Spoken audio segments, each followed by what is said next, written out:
मी आधी ऑक्झिलरीज वर बी आणि हॅव चे जे वाक्य आपण तसे तयार करतो, ज्याला आपण साधे वाक्य, साधे याच्यामध्ये होकारार्थी वाक्य म्हणतो. कोणते? होकारार्थी वाक्य. इथे उदाहरण दिलेले आहे बघा. I am going. याचा अर्थ काय होतो मला सांगा. मी जात आहे.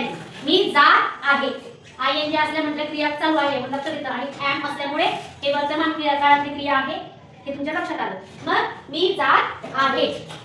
तर काय सांगते आपल्याला इथे, मी होकारार्थी का स्पष्ट सांगते कारण की आपल्याला पाठ्यपुस्तकामध्ये आपल्या चॅप्टर मध्ये आपल्याला नेगेटिव्ह सेंटेन्स कसे तयार करायचे याचं उदाहरण दिलेलं आहे.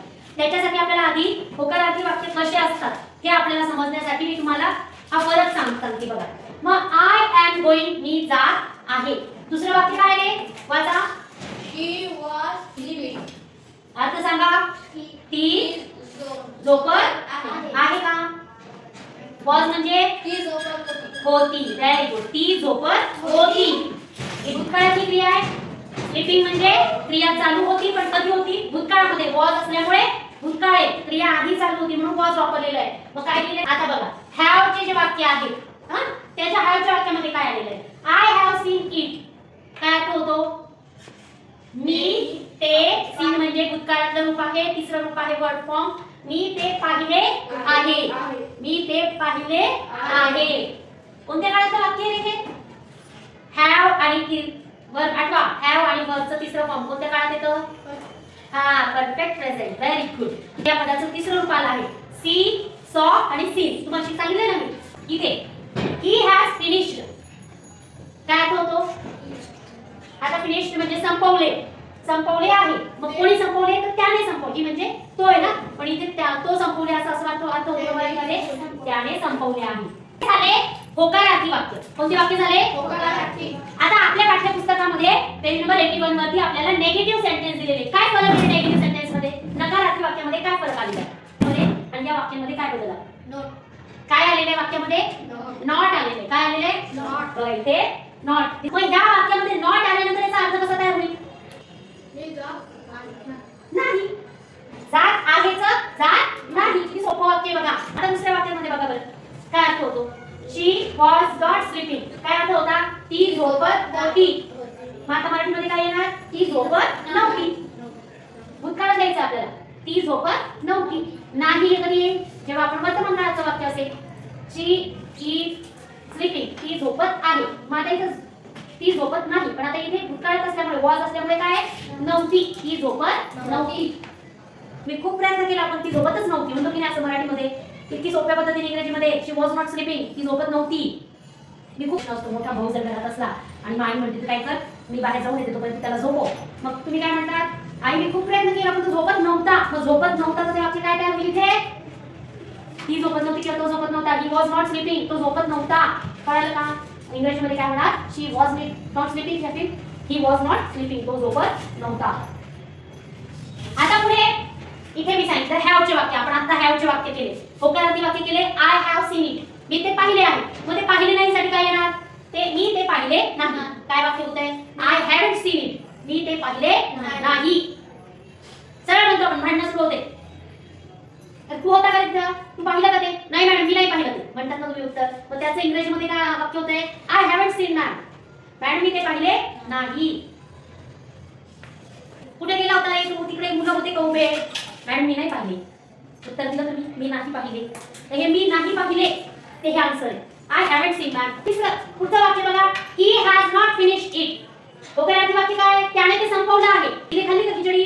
हो मॅडम ती खाल्ली पण संपवली पण. ती खिचडी त्याने संपवली. ती संपवली आहे. मग पुढे त्याने संपवली नाही ती khichdi. He has not finished it.